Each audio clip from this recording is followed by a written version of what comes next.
So we are in a RAV4 GXR, and it's a good place to be inside here.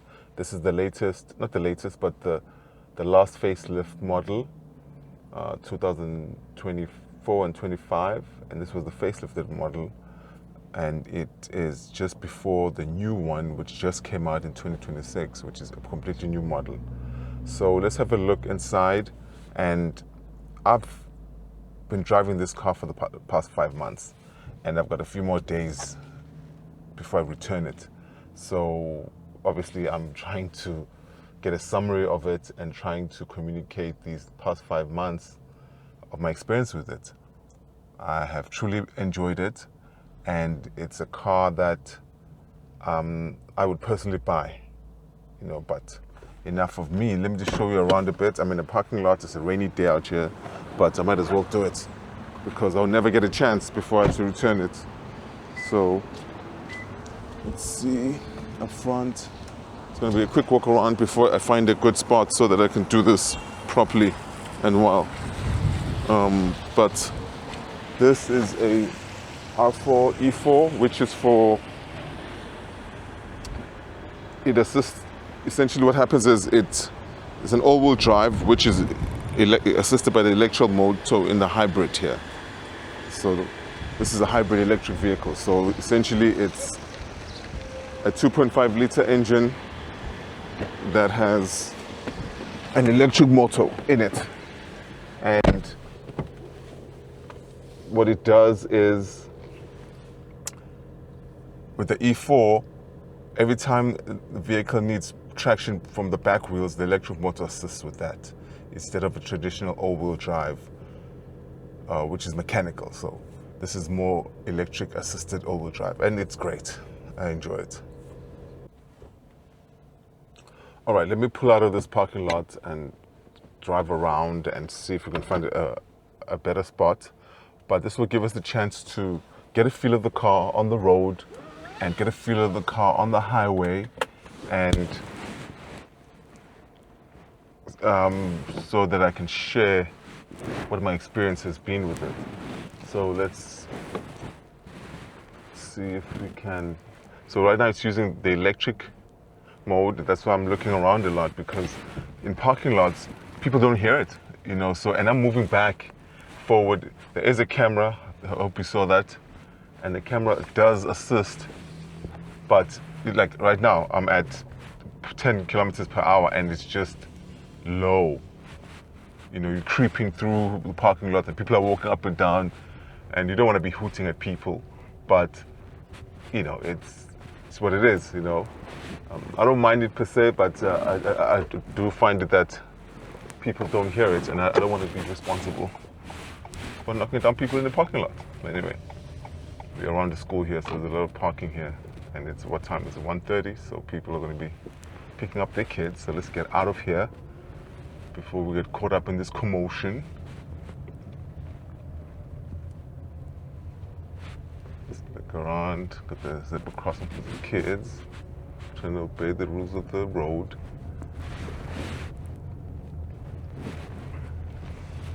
Right.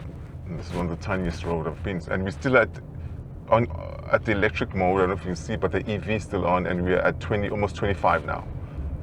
And it's picking up a bit, but we're still electric. This is also a good way to save on petrol at low speeds, moving around.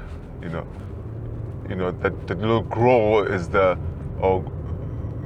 2.5 liter engine kicking in a bit. So I think, from what it looks like, beyond 25 kilometers, still saying eco, but so it's charging mode, eco mode, and power mode. So that helps with the electric motor, or when it needs more power, the internal combustion engine kicks in. And we're at 40 kilometers an hour now, but also we're rolling down. So if I'm rolling down, it activates the electric mode, even at higher speed. If it's rolling, like right now, I'm rolling down. Anyway, so we're gonna go stop street here. All right, let's go right ahead, and I hope you can hear the engine. At this point, you can't really tell if it's a hybrid or it's using some sort of electric motor in it, because you hear the 2.5 liter engine come in and out.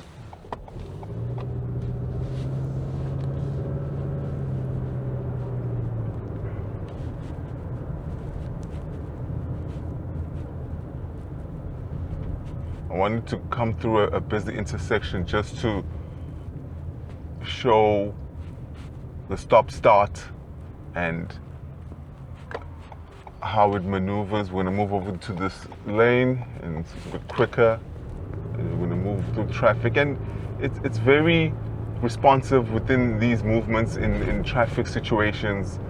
And it's nice to have a car that is a mid-size SUV that is responsive like this, And I'm also driving on normal mode.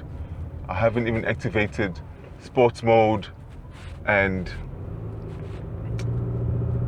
where everything stiffens up. If you look at the gear shifter, there's obviously the obvious park, reverse, neutral, drive, and then sport. I haven't really used the sport button because all I have to do is press here.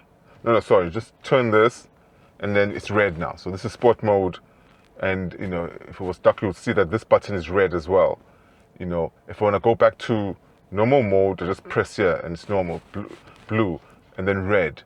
So with the traffic lights, so we're going to pick up and go. And if you can feel that,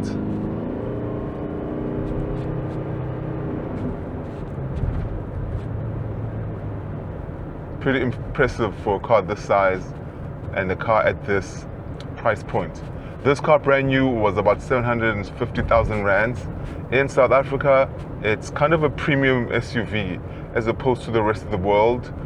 This is the #1 selling SUV in the world. Over 1 million cars have been sold in recent years. It is the #1 selling car in the United States at about 400,000 units sold. In South Africa, that's not the case. This is more geared to people who are interested in the hybrid system, total reliability, and who are willing to spend about 750,000 specifically on this car. It's more niche than, let's say, the US. In South Africa, the competition is stiff.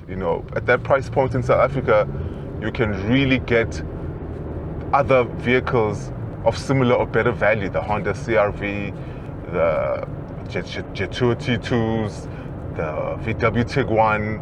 The South Africans are happy with those vehicles as well, as opposed to vying for a premium Toyota at this point. So, the competition is different.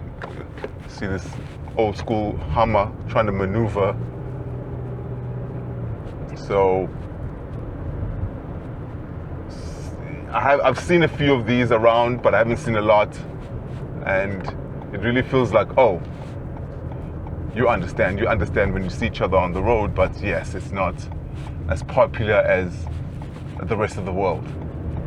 I'm gonna try now at some point go on the highway and keep it in we're still in sports mode, so we're gonna keep it in sports mode, and we're gonna take it up to the speed limit, 120 on the highway, safely, obviously, and get a sense of the balance. In all the months I've been driving it, I always felt comfortable on the road. I never felt, sometimes these big buckies can bully you off the road. But, got a Fortuner here, and it's got nothing on the responsive nature of this vehicle. I felt very comfortable on the fast lane and being able to overtake easily, even with a vehicle full of luggage and people or passengers. So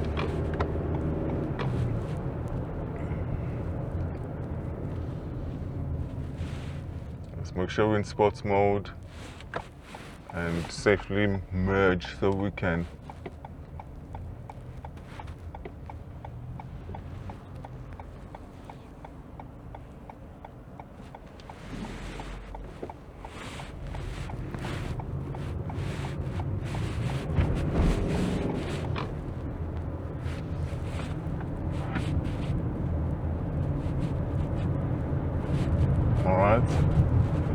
give these people space, because everybody is, you know, we're supposed to be at high speed so we can merge perfectly, but people are taking their own time, you know. So let's go. There goes the Defender. Let's go in this lane.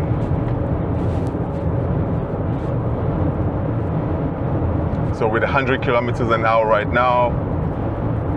See, one of my things that I hate about this car, I guess there's going to be a video specifically for that, but it's the road noise. I'm already hearing the wind. I'm hearing through the windows, you know, it's not insulated well enough, especially for a car at this price point. I'm hearing road noise, and it is a windy day, granted today, but it's a bit frustrating to have a car that is loud like this. But look, it's picking up. I'm catching up to 120, and yeah, I mean, it's windy, but I'm gonna slow down.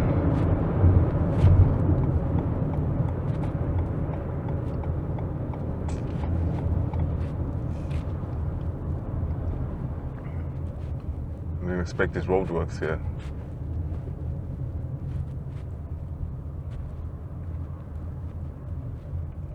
I'm also not a fan of this infotainment system, you know. I haven't connected Apple CarPlay, but I'm constantly with this so that I can plug it in the USB.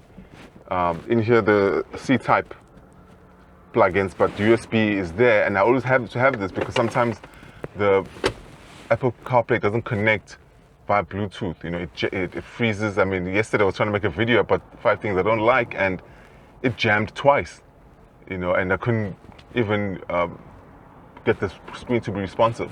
But this is the original one without the CarPlay activated. And for example, to me it looks so outdated. Like reminds me of like old computer graphics in the old computer system, you know. But you know, that's what you do, trying to make these, you know. So it's not really fun. Even the music page, you know, enabled, you know. So yeah. So let's turn that down because I don't think I want that on the video. But normal radio stuff, I guess, you know, trip info, etc. So I'm not really sure what this guy is doing. What does he think he's doing? It's roadworks. Gotta wait, buddy. Sorry. So. Yeah, so I don't like this. You know, I'll try maybe connect Apple CarPlay. It's a bit better.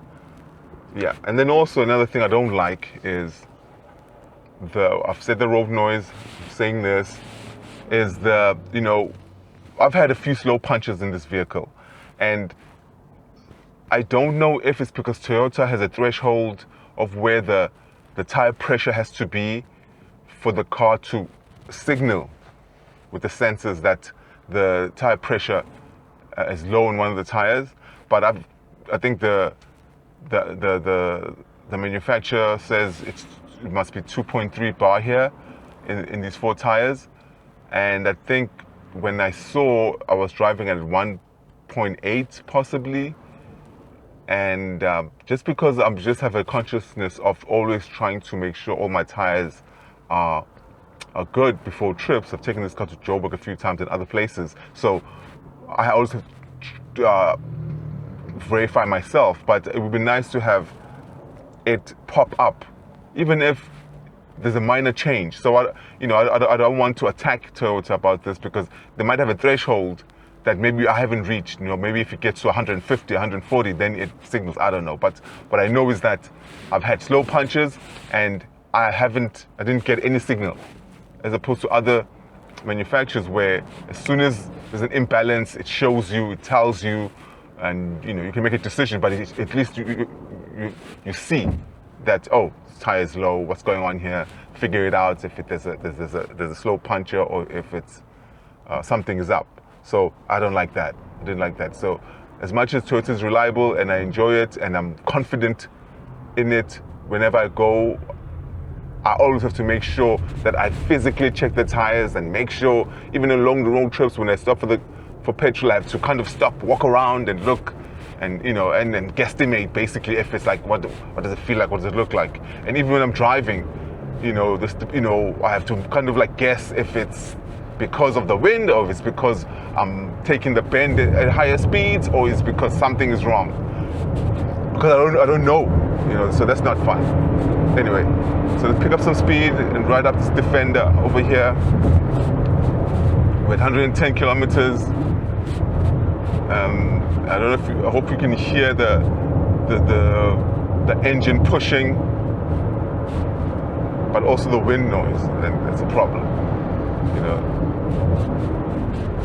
So the problem in South Africa sometimes is that people don't move out the fast lane. But this Defender here, and I need to overtake, but he's not going to move because I am faster than him, and he's hogging the fast lane now. So it's his spot now.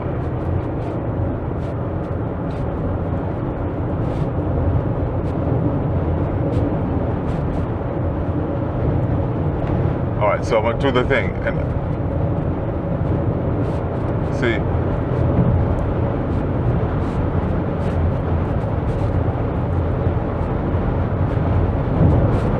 See, like, look at that. There's so much, but doesn't want to move over. And I don't know, that's kind of a frustration about driving in South Africa. But anyway, so let's, a lot of noise.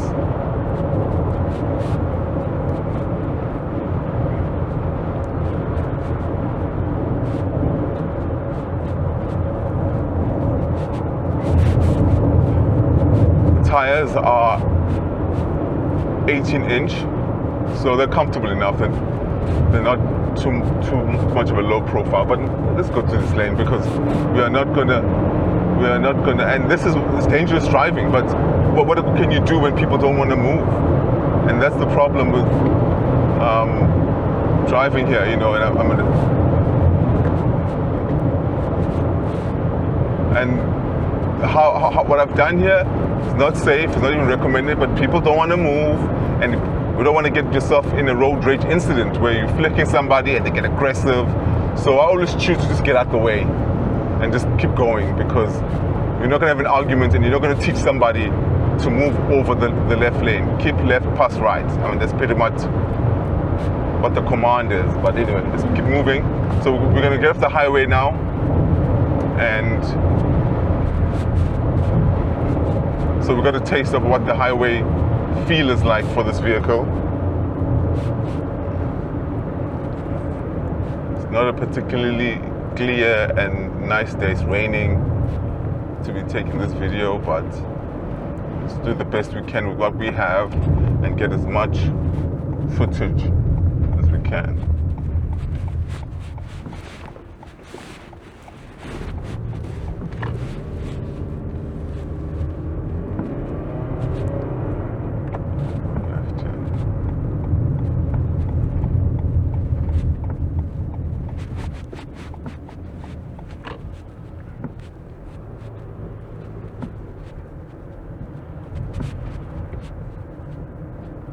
Back on the suburban roads.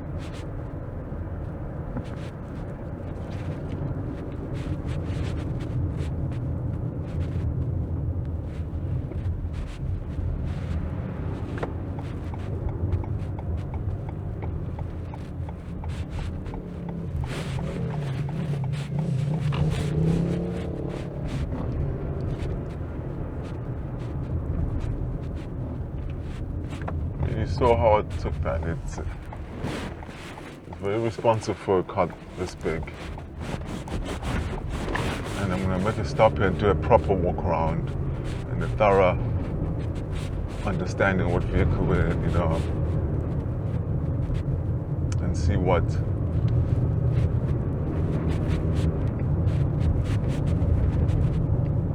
makes it a special vehicle. Like 45 within the city.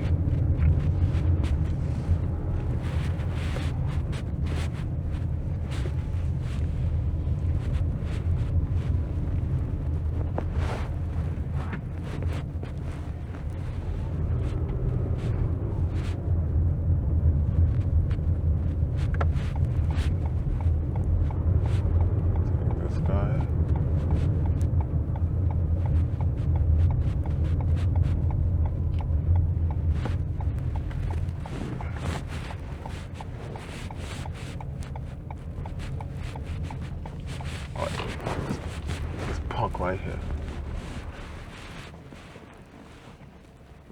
Okay. Make a stop here. And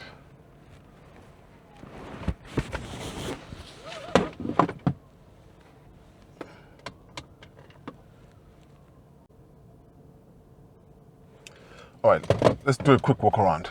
I hope. Let me just park it so that we can do a nice quick walk around. Let's do a nice quick walk around of this. All right.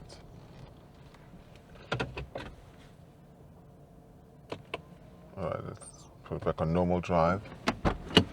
Let's do a nice, let's see if,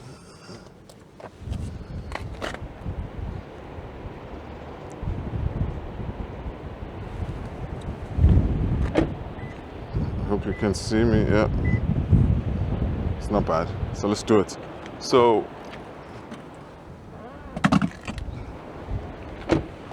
let's look at the color of this car. This is urban khaki. That's the official color on it. Depending on how the sun hits it, the color varies from like this darkish gray to like a green. It looks really good in the sun. So this is the facelifted version. I think 2005, and you can see the LED lights. That was the upgrade, and it's the last of the models that was upgraded. So, and the grille upgraded, and some of the skirtings here in the back and the sides, and the bumper. And then let's look at the tires. Those were an upgrade as well, facelift. These are 18-inch Bridgestones.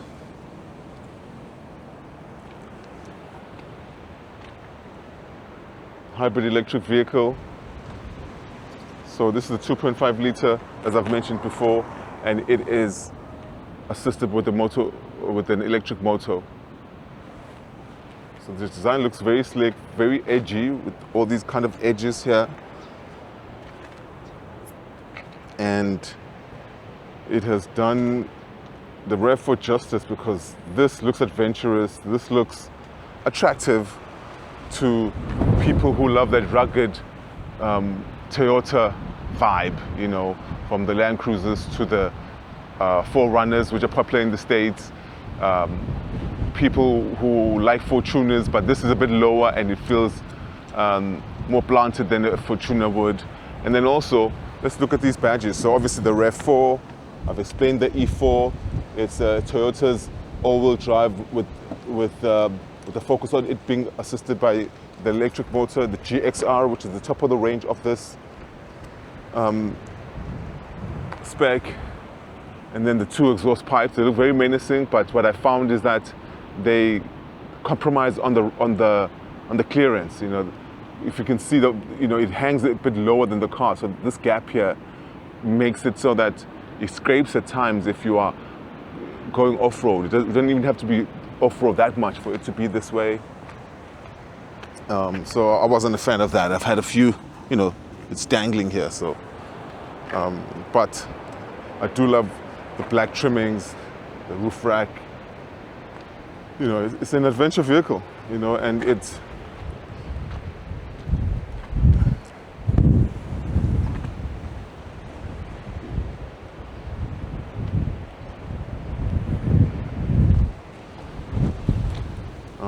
let's have a look at the engine.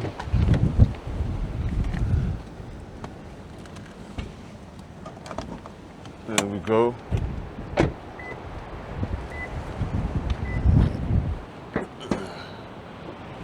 Took me a minute to figure out this, but when you're reviewing a lot of cars, they all have their own little way of putting this up, but glad I found it early. The engine, I think the electric motor up in there somewhere, but it's easy to use, typical Toyota style, and I don't think you have to do any work at any point. This has 25,000 kilometers, so it's a long time before you have any issues with this. And that's kind of why people buy, especially the RAV4, which is a premium SUV that guarantees reliability, guarantees the Toyota brand. So people are going to be happy with that. So let's put this back. There we go. Yeah. So I am a fan of it. It does,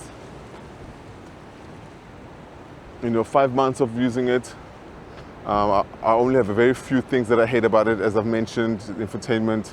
Let me show you the mirrors, what I found frustrating. So with the mirrors, the Toyota Cross, which is very popular in South Africa, which is cheaper, but this, with the mirrors, they don't automatically close and open. You have to manually press this button, and it's frustrating. So I'm in the car, so normally when you get out, when you lock it, it closes. But this, you have to do that, and then switch off the car, and then get out. And then when I come back in, I have to do that. Instead of, it's supposed to be, I get out, you switch it off, I get out, and I lock. It's locked, but it's not folding, and it's supposed to fold automatically. That's a quirk that I find annoying. But for the most part, look, having kept it for 5 months, and for it to have given no issues, and for it to be those little annoyances that I find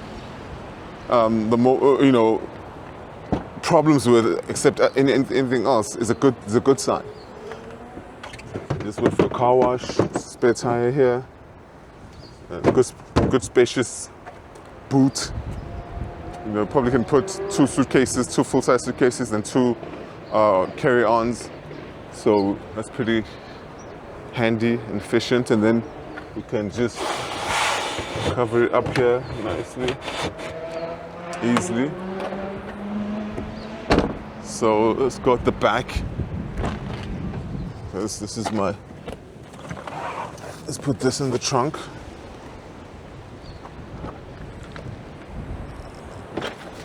Let's do that. So I can come in here, good space, I'm already 1.85 and comfortable. The front seat is comfortable, good space. I think 3 adults can fit in here. The middle, even at my, I can, it's a bit tight squeeze, but we can get to Joburg like this. We can get, 500-kilometer trip. Spacious. And the leather, and let's not forget to comment on the orange trimming. This is specific to the GXR. It makes it looks, and the trimming, the orange on the stitching, this leather interior looks really good, and it speaks to this adventure, look that this car is going for. So that's the front. No sunroof of any sort. Doesn't really matter to me for a car like this. But it's pretty nice inside. It's feels comfy inside. It feels premium-ish with that rugged look, which is good enough for a Toyota. And then got a bit of trimming RAV4 here, just in case you forget that you're in the RAV4. Let's see. Let's come out there. And let's come out the passenger seat. See what everybody sees. Comfy. Drivers are there. Yeah, it's a good place to be here. It's great that we can still, the knobs are rubbery, which no matter, it won't be slippery when you turn things on and off. It's great that you can still press. I haven't seen the new one, so I don't know how far they've moved from this, but this is great to have a recent car. This is 2025, I mean, and you still have knobs. You press the AC, you press on and off. This feels good. This feels good. And what I also like about this is that it has seat warmers. So on a warm day, on a cold day like this, you can warm them up. On a hot summer's day, you can cool them up. So that's a nice little feature here that this car has. And nice seat warmers, AC standard, but yeah. So that, and then also it has a charging station right here. So that's great. C types, 2 C types, 1 USB, and 2 C types here as well. So enough charging for everybody. And then here you've got EV mode. You can press, push, and then trail mode. The only time I've used this is when I was driving on gravel roads. I think going to certain parts of South Africa, gravel, I just pressed that. I don't know how effective it was, but I just pressed the trail, and that were, but otherwise, what I normally use is sports mode and normal mode. Is what I use. I never use the sports gear mode because sports mode is enough to tighten everything up and it feels good and zippy. But it's been a great daily for me, and I do recommend it. It's a pity it's a bit more expensive in South Africa, and people have better options in terms of price point, and South Africans are very sensitive when it comes to price point. But there's a niche for people. There's a niche for this vehicle, and there are people who are loyal to it and who find value in it. And I think if I hadn't been using it, I wouldn't have known. But after using it, I'm like, yeah, I'm excited to see the new one, what they have to offer with it. But it's like, this is a car that you want to keep for 10 years or even longer.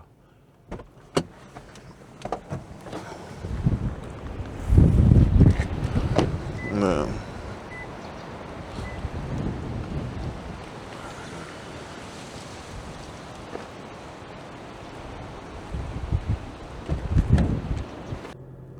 Let's talk about the fuel consumption. So is it worth it because it's a hybrid? I think it is. My average has been 6.9 liters per 100 kilometers. On a good day, maybe it would go down to 6.8, 6.7, but for the most part, for the 5 months, it's been averaging this, and it's been staying there for a while. Remember when I mentioned the thing about the slow puncher, it's when it shot up, and then this one also was another sign for me to say, hey, what's going on here? But it's been there at that point. And then the big thing also is that the price of petrol went up. So 5 months ago when I got it, I was filling it up by I think $800, at the $800-900 at the most to fill it up, and depending on how low, how close to E it was before filling it up. It shot up to 1.4. I was on a trip a month ago and it was 1.4, and it shocked me. I had to kind of make sure that the petrol attendant was doing it correctly, and I'm sure it was. It's doing his job, but I wasn't thrilled. I wasn't impressed by the fact that it was 1.4 to fill it up, especially starting from about $800-900. So that has been kind of a disappointment. But I mean, obviously, it's not the car's fault. It's the oil prices and whatever's happening in the world. But what made me feel good is that it's a hybrid. So there's a way to manage that as opposed to doing that weekly. And I work from home, so I didn't have to daily drive it to work. I only use this car to go to specific appointments I need to go to, or specific places I need to go to. So I'm sure it was hurtful for people who for daily driving, especially with these oil prices. But anyway, so it's at 24,000 kilometers. I think I got it at like 19. So I'll double check that. But yes, a simple dashboard, which relays a lot of information that you need. Let's see if we can go up. Total time, eco score. I mean, I never thought that. Let me see. It only gives you an eco score every time you stop. But anyway, it's good. So I hope you enjoyed this review of this RAV4 GXR. I'm hoping to get a new one. What you can do also for me is that you can subscribe to our YouTube channel, go to our website, read all the car buying guides of all sorts of SUVs, to get an idea of what we're about and what we're trying to help people understand about SUVs and enjoy SUVs. And we're going to be putting up a lot of launches, a lot of information and understanding of SUVs and understanding these new car brands that are coming in the market, and sharing as much as we can regarding SUVs.